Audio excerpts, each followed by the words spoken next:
If you want to become a better setter, stop doing this. I've never seen a good setter have this type of technique. And the technique I'm talking about is what I call the blocking technique. All beginners do this because setting is an awkward motion. This is what I see. I see people setting like this. That is a perfect block.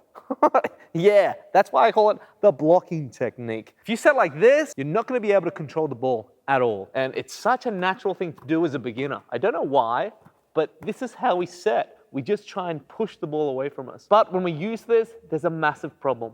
We don't have control of the ball. If we think of our fingertips as what controls the ball, take a look at where most of the control is. It's up around the top of the ball. What controls the bottom of the ball? Nothing. All we can really do is control the ball this way. How do we control it backwards? We need to use our palms. That's really awkward and absolutely not efficient. So instead of using a block technique for your set, we need to move our thumbs down so we can control the bottom of the ball as well. We need to do what I call burger hands. The reason I call it burger hands is because it looks like you're eating a burger. Burger hand. I've never seen someone eat a burger like this. If you do, you're freaky as, stop it. We need to have our hands eat the burger. Burger hand. If you continue to set like this, you will lose more points because you won't be able to control the ball. The ball will come to you and then you'll be doing back sets when you want it to go forward. The fingertips control the ball. We need control on all of the ball, not just on the top, all. Burger hands, burger hands, burger hands, burger hands. I'm on a mission to get 100,000 subscribers by the end of the year because every player deserves a great coach, and if I can't be your actual coach, I'll be a virtual coach. The only thing I ask is to watch this video to the very end and share this with a friend that it might help. A bad habit all beginners have is setting from the chin. We learn to set from the chin because we want to generate more power with our arms. But what ends up happening is we become very, very predictable. If I'm setting from the chin here, can I set it backwards? With great skill, but you don't have that yet. And that's okay. We don't want to learn how to set like this. We do not want to get in the habit of doing this because fixing the problem is way harder than just starting right. When you start setting, don't set from the chin, set from the forehead. Ooh, all the way up here. Now I can back set. Really, really easy. The biggest benefit of being able to set from the forehead isn't that I can just back set easier. If I do it like that every single time, blockers don't know where I'm setting. Most beginner setters usually set like this, forward, and like this, backward. We need both sets to look the same. When I verse a setter who has this bad habit, I know where they're setting. I can block them every single time. They're going forward, they're going backward, they're going forward. It's so easy to read. And that's a massive problem because setters, you need to be unreadable. The information you give away is a privilege. So don't give it away for free. Push yourself to set on top of your head. Push yourself to discomfort. You are used to setting like this because it is easy. Because it's easy to read. If you want to become a better setter and stop this bad habit, be uncomfortable and set on top of your forehead. If your hands weren't there, it should bop you right on the head. It shouldn't knock you in the chin or even the nose, right on top of the forehead. When you're learning to contact right on top of your head, the question you should ask every time is, did that look like a back set? Most of the time,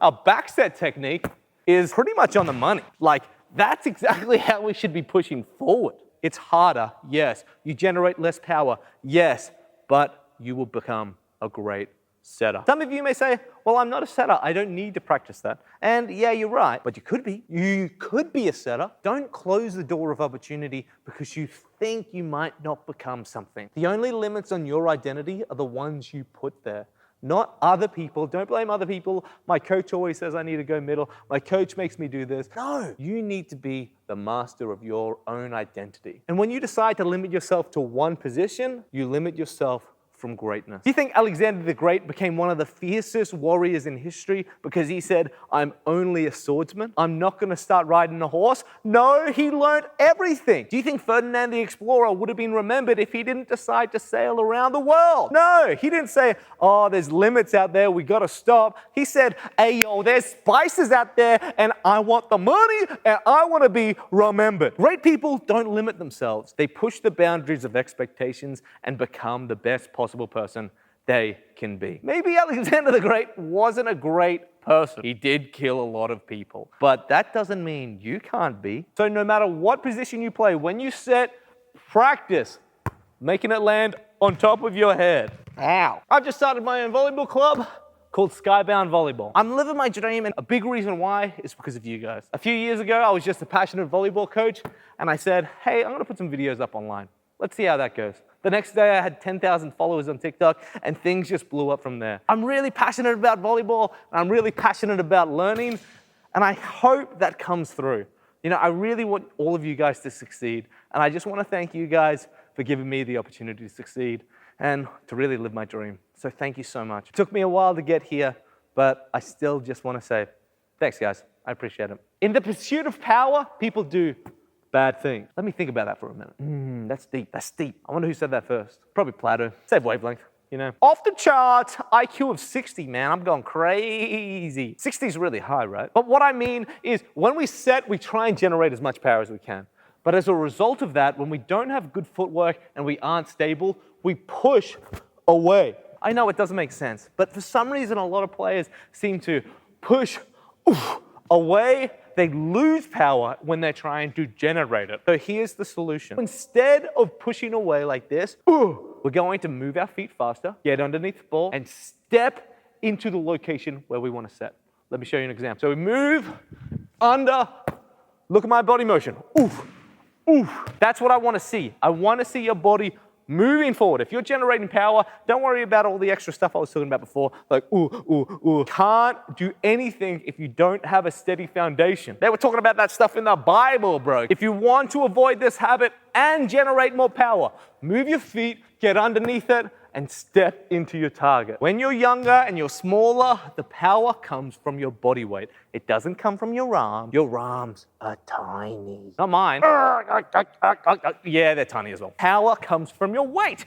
So once we contact, push through. And you might be struggling with setting backwards, generating power. Let's do the same thing. Contact, push through. Use your body weight to control the amount of power in your set. If you don't move your feet and if you don't get to your target spot fast enough, you will not have a chance. No matter where the ball is, if you get there on time, have a stable foundation, you will have a powerful set and it will be controlled. I want to thank McGregor State High School for partnering with Skybound and Coach Artie. They have passionate coaches, a great facility, and a volleyball program. If you live in Brisbane, Australia, and you're considering a volleyball high school, consider McGregor. I run Skybound here, I coach here. Hey, I might be your next coach. Consider McGregor for your next high school because they'll support you to be your best. Oh, come on! You get better with your practice, so go practice using your burger hands, contacting right on top of your head, and stepping in to generate power instead of stepping away. Good, Johnny!